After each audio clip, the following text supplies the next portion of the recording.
Stella Domador Kuzma était une jeune femme de 34 ans vivant en Angleterre. Elle était née au Venezuela mais avait déménagé sur un autre continent dans le but de trouver un meilleur travail mais surtout une vie meilleure. Elle avait alors choisi l'Angleterre, sachant que là-bas, elle se sentirait plus en sécurité. Malheureusement, le danger se trouve bel et bien partout et c'est au sein même de son appartement, situé pourtant dans un quartier sûr, qu'elle va brutalement perdre la vie. Pour tout savoir sur la triste et mystérieuse histoire de Stella Domador Kuzma, lançons-nous maintenant dans la vidéo.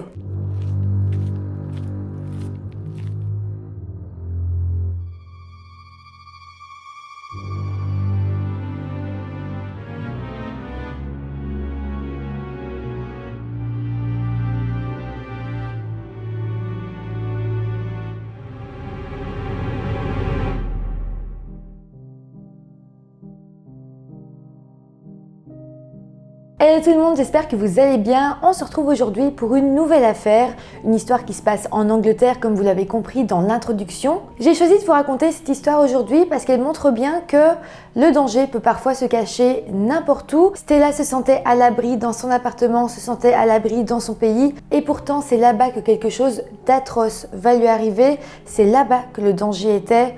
Donc voilà, dans un sens, c'est une histoire qui est là pour nous faire dire qu'il faut faire toujours attention partout où on est, mais aussi pour dire qu'il ne faut pas toujours fuir le danger un maximum parce que parfois, il nous attend dans un endroit où nous, on l'attendrait même pas. Sinon, avant de commencer, comme d'habitude, je vous rappelle de vous abonner à la chaîne si ce n'est pas encore fait. Un grand merci à tous ceux qui le feront, un énorme merci à tous ceux qui sont déjà abonnés, ça m'aide beaucoup.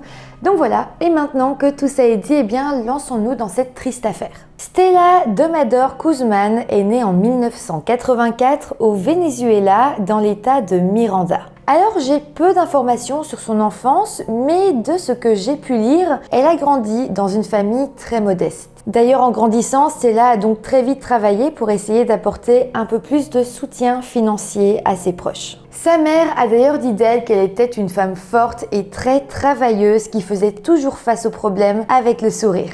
En plus de ça, Stella a été décrite comme une jeune femme drôle, chaleureuse et sûre d'elle. En 2014, alors qu'elle avait 30 ans, Stella a décidé de prendre une grande décision dans sa vie. Elle avait en fait envie de quitter le Venezuela pour chercher de nouvelles opportunités, que ce soit au niveau de son travail, mais aussi au niveau de sa vie. Elle voulait vivre autre chose et prendre un nouveau départ. L'année d'après, en 2015, elle a alors concrétisé son rêve et elle est partie s'installer en Angleterre, dans la ville touristique de Bournemouth, qui se trouve au sud du pays, dans le comté de Dorset. J'ai pas énormément d'informations sur ses 3 premières années en Angleterre, mais en soi c'est parce que tout s'est très bien passé. Elle s'est vite acclimatée et donc en 2018, ça faisait déjà 3 ans qu'elle vivait sur place, presque 4 ans même, et à présent elle avait 34 ans. À ce moment-là, elle travaillait pour une banque britannique qui s'appelle Barclays, mais ce n'est pas tout, elle travaillait également comme bénévole auprès des personnes handicapées pendant son temps libre, mais aussi sa passion et son amour pour les animaux l'ont poussée à se consacrer à leur sauvetage. Elle recueillait assez régulièrement des animaux abandonnés et tentait ensuite de leur trouver un foyer aimant. Rien qu'avec ça, je pense qu'on peut voir à quel point Stella était une bonne personne. Mis à part ça, il faut savoir qu'à ce moment-là, Stella partageait un appartement avec d'autres personnes, donc en soi, elle était en colocation. En fait, elle gagnait assez bien sa vie, mais elle avait décidé d'envoyer une partie de son salaire à sa famille qui était toujours au Venezuela, ce qui l'a donc poussée à vivre un peu plus modestement. Mais bon, ça la dérangeait pas vraiment, l'important pour elle, c'était quand même que ses proches aient une bonne qualité de vie. Alors sinon, au niveau de sa vie sociale, il faut savoir que Stella s'était fait énormément d'amis, mais malheureusement, elle habitait assez loin du centre-ville de Bournemouth et donc ça restait assez compliqué pour elle de sortir et de les voir assez régulièrement. Mais voilà, à l'été 2018, Stella va apprendre qu'une chambre se libérait dans une colocation située sur la rue Richmond Gardens. L'endroit était vraiment parfaitement situé. C'était très proche du centre-ville, proche de là où vivaient ses amis, mais également proche de son lieu de travail et à 15 minutes à pied seulement de la plage. C'était vraiment parfait pour elle parce que avant ça, oui, elle vivait dans une colocation qu'elle aimait bien, mais elle était quand même fort excentrée de la ville. Ça fait que pour elle, se déplacer, comme je vous l'ai dit, voir des amis, mais même aller au travail, ça faisait quand même un long trajet. Pour elle, ce nouvel appartement, cette nouvelle colocation était un moyen de se rapprocher des gens qu'elle aimait là-bas et aussi un moyen d'avoir une meilleure vie sociale et une meilleure qualité de vie tout simplement. Stella a alors emménagé sur place le 1er juillet 2018. Ses colocataires étaient une fille dont je n'ai pas vraiment plus d'informations et un garçon de 19 ans qui s'appelait Ryan Thornton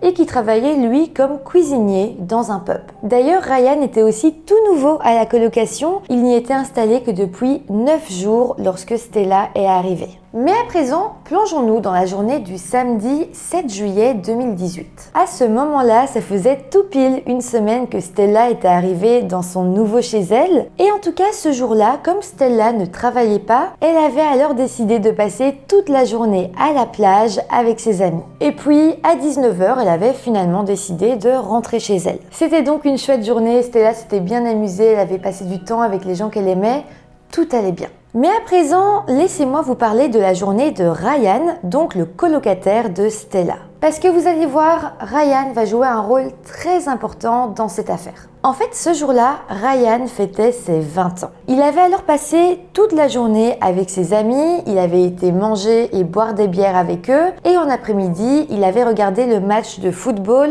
qui opposait l'Angleterre et la Suède.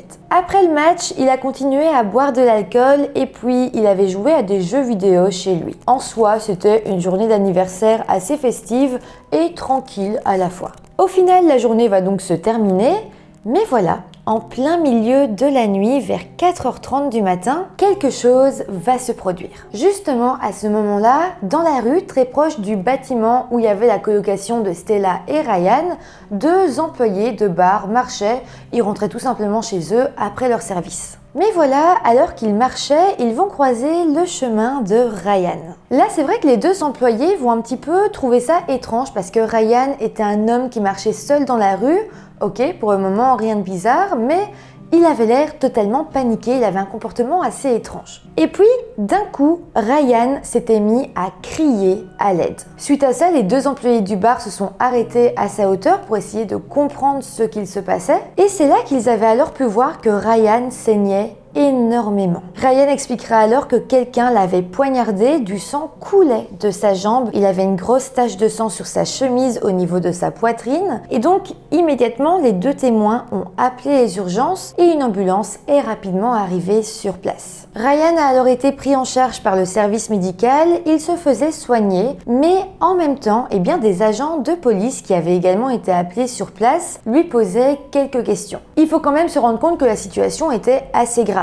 Ryan s'était fait poignarder, il avait potentiellement échappé à une tentative de meurtre et donc les enquêteurs ne devaient pas tarder pour essayer de retrouver le ou la coupable. Donc là, Ryan va leur expliquer qu'il se trouvait en bas de son immeuble lorsque quelqu'un qui portait un sweat à capuche l'avait attaqué avec un couteau avant de s'enfuir à travers la zone forestière qu'il y avait à proximité. Là, c'était assez étrange parce que clairement, on aurait dit qu'il n'y avait pas de mobile pour le crime, juste quelqu'un armé qui s'en était pris au premier venu dans la rue. Les enquêteurs vont alors faire le tour de la rue, le tour extérieur de l'appartement de Ryan, mais bon, ils n'ont rien trouvé, ni trace de sang, ni suspect, ni aucun indice. Par contre, quand même, à ce moment-là, une inquiétude a commencé à émerger parce que si le suspect se trouvait proche de l'immeuble où vivait Ryan et qu'il semblait prêt à attaquer n'importe qui, il y avait quand même des chances qu'il soit rentré dans le bâtiment afin de s'en prendre aux résidents. Je veux dire, s'il n'était pas dans la rue, peut-être qu'il était rentré quelque part et peut-être que quelqu'un d'autre allait être blessé. À partir de là, les policiers se sont donc dit qu'il serait plus prudent de fouiller les couloirs de l'immeuble où habitait Ryan et peut-être même son appartement. On sait jamais, peut-être que le suspect lui en voulait à lui, qu'il avait été dans son appartement ou peut-être même qu'il avait suivi les traces et que Ryan n'avait pas verrouillé les portes derrière lui. Dans tous les cas, la police était là, elle devait faire quelque chose, donc ça paraissait être la décision la plus sage. Les enquêteurs ont donc été voir Ryan Ryan pour lui demander ses clés, mais dans un premier temps, il a semblé réellement réticent à leur donner. En fait, Ryan a simplement dit qu'il n'avait pas été dans son appartement récemment, juste qu'il se baladait dans la nuit, qu'il avait passé la journée à l'extérieur, que c'était pas possible que la personne qui l'avait attaqué soit rentrée dans son immeuble ou encore moins dans son appartement. Et donc vraiment, il tenait à dire aux policiers que ça ne valait pas la peine d'aller fouiller son chez lui. Mais bon, c'est vrai que le fait que Ryan soit aussi réticent a évidemment piqué la curiosité des policiers et ils ont alors décidé d'insister. D'ailleurs, Ryan a fini lui-même par leur donner les clés en précisant bien qu'il ne s'était pas rendu dans son appartement. Donc sa version des faits jusqu'ici, c'est qu'il avait fait la fête à l'extérieur et qu'il était sur le point de rentrer chez lui quand il s'était fait attaquer. Donc avec ça, les enquêteurs ne s'attendaient pas vraiment à trouver quelque chose chez lui, mais au cas où, ils allaient vérifier. Les autorités vont alors rentrer dans son immeuble, rentrer dans sa colocation et une fois à l'intérieur, ils vont immédiatement comprendre que Ryan s'y trouvait bel et bien avant qu'il ne se fasse poignarder. La preuve ultime qui montrait qu'il était bien repassé chez lui et qu'il n'avait pas passé toute la journée à l'extérieur comme il l'avait dit, c'est que son ordinateur était allumé dans sa chambre. Mais attendez, parce que les enquêteurs vont également voir que cet ordinateur diffusait une vidéo. En fait, c'était un peu comme si Ryan avait regardé un film sur son ordi et que d'un coup, il était sorti de chez lui et que le film continuait encore. Mais voilà, ce film sur son ordinateur, il s'agissait en fait d'une vidéo à caractère pornographique assez violente, qui avait d'ailleurs comme titre « Femme forcée par son frère ». Rien que ça prouvait donc que Ryan se trouvait bien chez lui avant cette attaque, mais surtout qu'il regardait des vidéos très inappropriées. Suite à ça, les policiers ont alors décidé de continuer leur enquête dans l'appartement. Pour être sûr que tout le monde aille bien, ils ont donc décidé de vérifier une chambre après l'autre. Là, ils venaient donc de vérifier la chambre de Ryan, rien à signaler à part ce film à caractère pornographique violent. Ils ont ensuite été voir la chambre de l'autre colocataire qui n'était pas là. Et puis, finalement, ils ont décidé d'aller voir dans la chambre de Stella. Lorsque les agents sont arrivés devant la porte, ils ont donc toqué plusieurs fois pour essayer que Stella leur ouvre, mais elle n'a pas répondu. Donc, soit elle n'était pas là, soit elle dormait profondément, soit il lui était arrivé quelque chose. Pour essayer de dissiper tout doute, les enquêteurs ont alors pris la décision d'entrer dans la chambre. Lorsqu'ils ont ouvert la porte, la chambre était plongée dans le noir. Ils ont alors cherché l'interrupteur et ont allumé la lumière. Et c'est là qu'ils vont comprendre qu'ils étaient face à une scène digne d'un film d'horreur. Stella semblait être dans son lit, mais on ne pouvait pas la voir car sa couette recouvrait totalement son corps. Par contre, sur le dessus de cette couette, il y avait une grande tache de sang. Mais ce n'est pas tout, il y avait aussi de grosses éclaboussures de sang partout sur les murs et sur le fauteuil de la chambre se trouvait un couteau de cuisine qui était de toute évidence l'arme du crime. Les enquêteurs ont alors retiré la couette et ont fait la découverte du corps sans vie de Stella. Il n'y avait aucun doute sur le fait qu'il s'agissait d'un terrible meurtre et qu'elle avait été poignardée à plusieurs reprises. Alors, pendant ce temps-là, Ryan était toujours avec le service médical qui soignait sa blessure. Mais voilà, lorsque les agents de police ont quitté son appartement, ils se sont dirigés vers lui et Ryan a été immédiatement arrêté pour le meurtre de Stella. Clairement, c'était le suspect idéal et tout pointait vers lui. Il avait été retrouvé dans la rue, dans une situation un petit peu étrange. Il avait menti aux policiers en disant qu'il n'avait pas été chez lui alors que si, vu que son ordinateur était ouvert. Et surtout, sa colocataire avait été assassinée et en soi, c'était la dernière personne à s'être rendue dans l'appartement. Donc après ça, Ryan a été envoyé à l'hôpital où il était surveillé et puis il a été mis en détention provisoire. Par contre, il faut quand même savoir que le jour de l'attaque, lorsqu'il a été emmené à l'hôpital, le sang présent sur son corps et ses vêtements avait été prélevé et après analyse, on avait pu déterminer qu'il avait sur lui du sang appartenant à Stella. Ce qui était donc une très grande preuve de sa culpabilité parce que le seul moyen qu'il ait du sang appartenant à Stella, c'est qu'il ait été en contact de son corps qui avait été meurtri.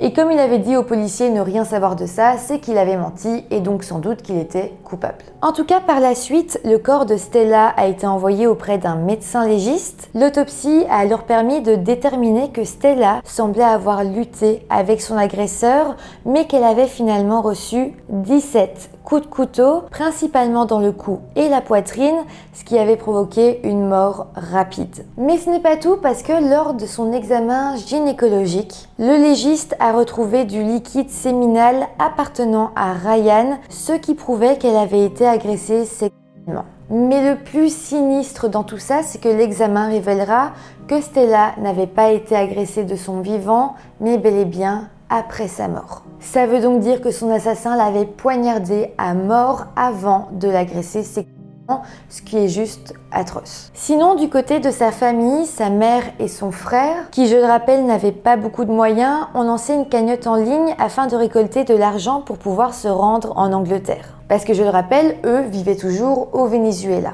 Mais ce n'est pas tout parce que la cagnotte a aussi permis d'offrir à Stella un enterrement digne de ce nom. Et de ce que j'ai pu voir, la cagnotte est aujourd'hui à 6000 livres sterling. C'est une parenthèse, mais en tout cas c'est pour vous dire qu'à ce moment-là, pas mal de gens se sont mobilisés pour permettre à cette famille de faire leur deuil. Mais pour continuer avec l'enquête, eh bien, le couteau retrouvé dans la chambre de Stella a lui aussi été envoyé au laboratoire et il a été déterminé que le sang de Stella ainsi que celui de Ryan s'y trouvait, ce qui prouvait donc qu'il s'agissait bel et bien de l'arme du crime et qu'elle avait été manipulée par Ryan. De plus, l'ordinateur retrouvé dans la chambre de Ryan a lui aussi été fouillé par les enquêteurs. Et d'ailleurs, ils y feront des découvertes assez dérangeantes. Déjà, on va apprendre que quelques jours et même quelques heures seulement avant de commettre le crime, Ryan avait téléchargé plusieurs vidéos à caractère pornographique qui montraient principalement des femmes contraintes à avoir des rapports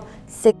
C'était des vidéos assez violentes et pour certaines vraiment difficiles à regarder. De plus, la police fouillera également la page Facebook de Ryan et y trouvera plusieurs blagues et références à des abus sexuels violents. En soi, on pouvait vraiment voir que c'était quelque chose qui semblait l'obséder dans son quotidien et sans doute même que pour lui, un rapport sexuel forcé représentait un fantasme. Fantasme qu'il aurait d'ailleurs pu vouloir réaliser pour ses 20 ans. C'est clairement juste horrible. En tout cas, et au final, Ryan a eu sa première convocation au tribunal au mois de novembre 2018. Il a alors été accusé du meurtre de Stella, mais également de 11 autres chefs d'accusation, dont la possession d'images pédographiques. Ce qui est assez fou, c'est que face à ces accusations, Ryan a décidé de tout avouer, de reconnaître qu'il était coupable de tout, et il dira même au juge que s'il avouait tout, c'était parce que lui voulait être une meilleure personne.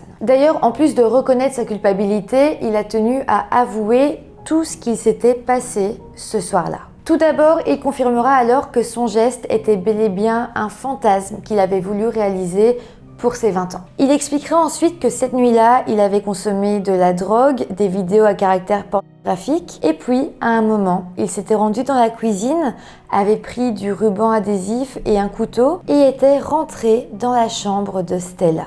Il savait en fait qu'elle dormait et qu'elle n'avait pas fermé la porte de sa chambre à clé, ce qui en faisait pour lui la victime idéale. Donc voilà, il était rentré dans sa chambre tout doucement et pendant qu'elle dormait, il l'avait surprise et lui avait arraché ses vêtements. Mais Ryan dira que Stella ne s'était pas du tout laissé faire, qu'elle s'était défendue de toutes ses forces et que finalement, dans la panique, Ryan avait pris son couteau et l'avait brutalement assassiné. Il dira également que oui, même s'il avait pris un couteau avec lui dans la cuisine, il n'avait en aucun cas prévu d'assassiner Stella. Ou en tout cas, il ne l'avait pas prévu consciemment. Il dira qu'à la base, le fait qu'il ait pris ce couteau, c'était comme pour se défendre au cas où ou pour intimider Stella, pour essayer de nourrir ce fantasme, mais que dans sa tête, il pensait réellement pas qu'il allait l'assassiner. Par contre, malgré tout, je me dis qu'il lui a donné 17 coups de couteau dans la gorge et dans la poitrine. Ça fait quand même beaucoup. On sent qu'il y a eu un acharnement réel. Donc voilà, je sais pas trop pourquoi il a donné autant de coups. Est-ce que c'était pour nourrir encore une fois ce fantasme? Est-ce que c'était par peur? Est-ce que c'était par rage? Je ne sais pas. Mais en tout cas, après avoir poignardé Stella, Ryan l'avait finalement agressée sexuellement et puis il avait quitté le bâtiment paniqué et couvert de sang. C'est d'ailleurs à ce moment précis qu'il avait croisé les deux employés du bar qui l'avaient vu blessé. Ces blessures venaient en fait de la lutte qu'il y avait eu entre lui et Stella. Mais en tout cas, lorsque les deux témoins ont appelé les secours, ils pensaient réellement avoir une victime en face d'eux et non pas un assassin. Mais bon, suite à ça, son audience de détermination de la peine a eu lieu un mois plus tard, donc au mois de décembre 2018. Le juge a alors décidé de condamner Ryan Thornton à la prison à vie pour le meurtre et l'agression sexuelle de Stella, mais également pour la détention de toutes ces images pornographiques et également pour avoir menti aux policiers et dissimulé des preuves. Comme je vous l'ai dit, il a été accusé de 11 choses différentes. De plus, le juge a tenu à préciser en lisant le verdict que Ryan et Stella n'avaient aucune relation amoureuse, qu'ils étaient simplement colocataires. Il a également tenu à préciser que la façon dont Stella avait été assassinée en pleine nuit alors qu'elle dormait était tout simplement horrible et que personne ne peut imaginer la terreur qu'elle a dû ressentir à ce moment-là. Par contre, il faut quand même savoir que si Ryan a été condamné à la prison à vie, le juge a déterminé qu'il pourrait tenter de demander une libération conditionnelle après avoir passé au moins 22 ans et 6 mois en prison. Il faut quand même se rendre compte que 22 ans c'est beaucoup, il a encore tout le temps qu'il ne sortira pas demain. Simplement, effectivement, après 22 ans, on pourra peut-être réfléchir à lui laisser quelques sorties. Mais avant de terminer la vidéo, je tenais vraiment à vous lire la déclaration que Olga, donc la maman de Stella, a lue lors de cette audience de détermination de la peine. Stella a quitté le Venezuela dans l'espoir de trouver un nouveau foyer, un endroit où elle se sentirait en sécurité, où la justice et la loi existent. Elle a choisi le Royaume-Uni en raison des opportunités d'emploi et d'une société sûre. Je n'oublierai jamais le jour où une de ses amies m'a appelée pour m'annoncer sa mort. À ce moment-là, mon cœur s'est arrêté de battre pendant quelques secondes. J'avais parlé à ma fille le soir même et elle était à la maison. Personne ne mérite de finir sa vie de cette façon. Cela nous a brisés. Ça m'a manqué de ne plus avoir Stella avec moi tous les jours au cours de ces 4 dernières années. Mais je savais que j'étais à portée d'un simple appel. Maintenant, à chaque fois que je veux la joindre, je dois faire face à la réalité. Elle n'est plus avec nous. Je n'ai pas de mots pour exprimer à quel point cela me fait mal. Voilà, je pense que dans cette déclaration, elle a dit le principal. Je trouve ça tellement triste parce que Stella venait d'emménager dans cet appartement. Elle était sûre qu'à présent, elle allait pouvoir vivre une vie encore meilleure. Et malheureusement, elle s'est arrêtée brutalement. En tout cas, c'est comme ça que se termine cette triste affaire. N'hésitez pas à me dire en commentaire tout ce que vous en avez pensé, ce que vous pensez du meurtrier également. Moi, je me suis demandé si il n'avait pas un trouble ou une maladie mentale parce que c'est des pulsions qu'il a eues et clairement, je me dis est-ce qu'il ne devrait pas recevoir un gros traitement psychologique, voire psychiatrique? Peut-être que c'est le cas en prison. Malheureusement, j'ai pas trouvé plus d'informations là-dessus, mais je pense que ce serait quasiment obligatoire dans son cas. Sinon, n'oubliez pas non plus de mettre des petits pouces en l'air si la vidéo vous a intéressé, à vous abonner à la chaîne et moi je vous dis à très vite pour une nouvelle vidéo. Bye!